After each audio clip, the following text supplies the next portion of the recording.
हर खबर पर होगी आपकी पकड़। डाउनलोड कीजिए एबीपी लाइव ऐप। एलएसी को लेकर तनाव लगातार बरकरार है। हमारे साथ बात करने के लिए जनरल वीके सिंह, केंद्रीय मंत्री।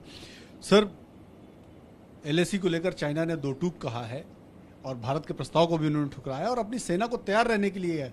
क्या आपको लगता है कि ये एक दोनों देशों की जो संबंध है उसके लिए विषम परिस्थिति है? देखिए, दोनों देशों के बीच में संबंध अलग अलग दर्जे पर अलग अलग तरीके से।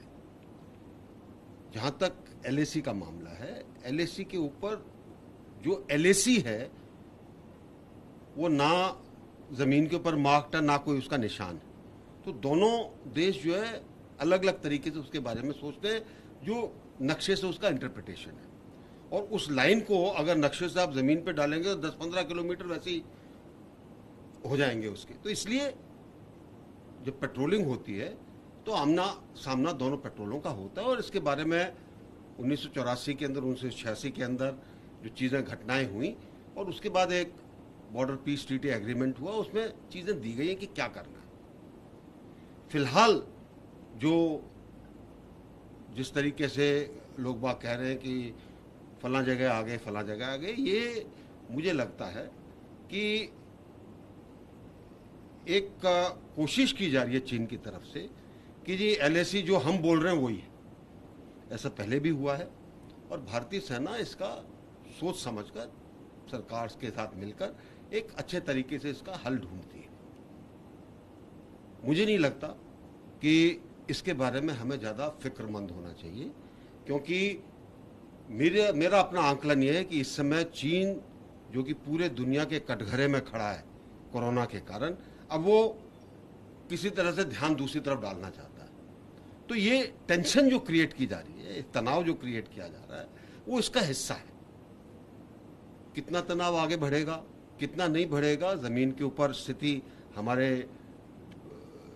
हमारी सेनाएं देख रही हैं, बाकायदा इसके ऊपर विचार विमर्श हो रहा है। और मेरा अपना मानना यह है कि माननीय प्रधानमंत्री जी स्वयं सूझबूझ के साथ लोगों का सही मार्गदर्शन करेंगे ताकि चीज़ों को ठीक तरह से हैंडल किया जा सके। चाइना गवर्नमेंट की तरफ से जो सेना को तैयार रहने के लिए बार बार कहा जा रहा है कि आप लोग तैयार रहिए, ट्रेनिंग के लिए कहा गया कि इनकी ट्रेनिंग तेज कीजिए, और उनके बाकायदा जो सरकारी अखबार है ग्लोबल टाइम्स, उसमें ये खबर छपी, तो उसको किस रूप में लेते हैं आप? देखिए, ऐसा है, खासकर चीन में अगर ध्यान बांटना हो लोगों का, लोग बाग भी सोशल मीडिया पे देख लेते हैं क्या हो रहा है क्या नहीं हो रहा, चीज़ें खराब हो रखी हैं, हांगकांग में चीज़ें खराब हो गई। अगर वो ध्यान बांटना चाहते हैं अपने लोगों का, तो सबसे बढ़िया चीज़ है देश के ऊपर खतरा, सेनाएं तैयार हैं, आपके पास ज़्यादा अधिकार आ गए, उनके पास वैसे ही सब कुछ वहाँ पे बंद है। अब आप कहेंगे जी देश के ऊपर खतरा है, सब बंद, सोशल मीडिया बंद, कोई कुछ नहीं करेगा, ताकि उनको पता ही नहीं चले कि दुनिया में हो क्या रहा है। तो ये एक चीज़ अपनाता है चीन कि सेनाएं तैयार हो जाओ, देश तैयार हो जाओ। आपने देखा होगा साथ साथ एक तरीके से वो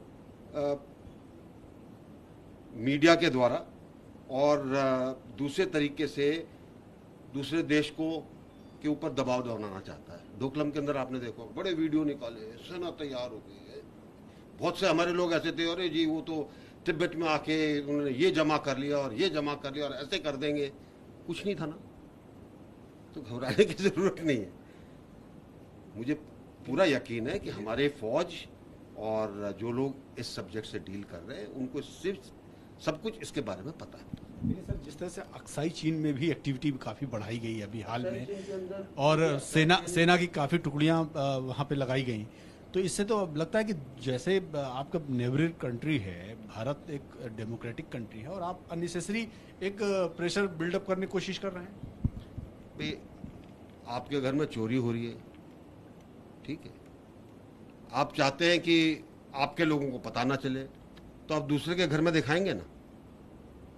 वही ध्यान बांटने की कोशिश की जा रही है अपने लोगों का, और इसमें जहाँ पे ज़्यादा जमाव है वहाँ पे हमारे लोग भी पहुँच गए, कोई दिक्कत नहीं।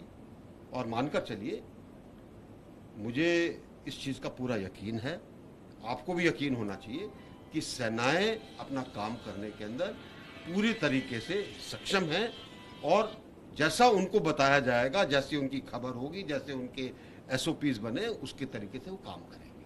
सर एक अंतिम सवाल, चूंकि भारत सरकार ने जो एक प्रस्ताव दिया था कि सेना जहां जहां पे लगी है उसी को एलएसी मान लिया जाए, और उसको भी खारिज कर दिया था चाइना ने। ऐसा नहीं था। देखिए, ऐसा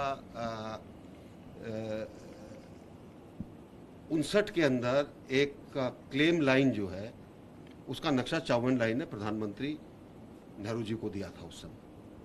नक्शा बहुत छोटा सा था। छोटे से नक्शे का मतलब ये है कि जो उसका स्केल है वो ऐसा था कि अगर आप उसको जमीन पर ट्रांसलेट करने की कोशिश करेंगे तो वो लाइन 10-12 किलोमीटर की हो जाएगी। उसके बाद 62 की लड़ाई के बाद उसके कुछ हिस्से तक चीन आया, कुछ हिस्से तक नहीं आया, और उस लाइन को जहां जहां ट्रुप्स थे उस समय उसको लाइन ऑफ एक्चुअल कंट्रोल बोला गया। ये लाइन जो है इसके ऊपर परसेप्शन का मैंने आपको बताया समस्या है, क्योंकि जमीन के ऊपर मार्क नहीं है, तो इसलिए दिक्कतें होती हैं। और ऐसा कुछ नहीं है कि उन्होंने कोई खारिज कर दिया। जहां जहां दिक्कत होती है वहां बैठ के उसके बारे में बातचीत होती है और चीजों को सुचारू रूप से चलाया जाता है। तो सर मतलब हमारे लोगों को, हमारी सेना को परेशान होने की या हमारे लोगों को पैनिक होने की जरूरत नहीं है। देखिए, लोगों को पैनिक होने की जरूरत नहीं है। सेनाएं अपना काम करती हैं, उनको काम करने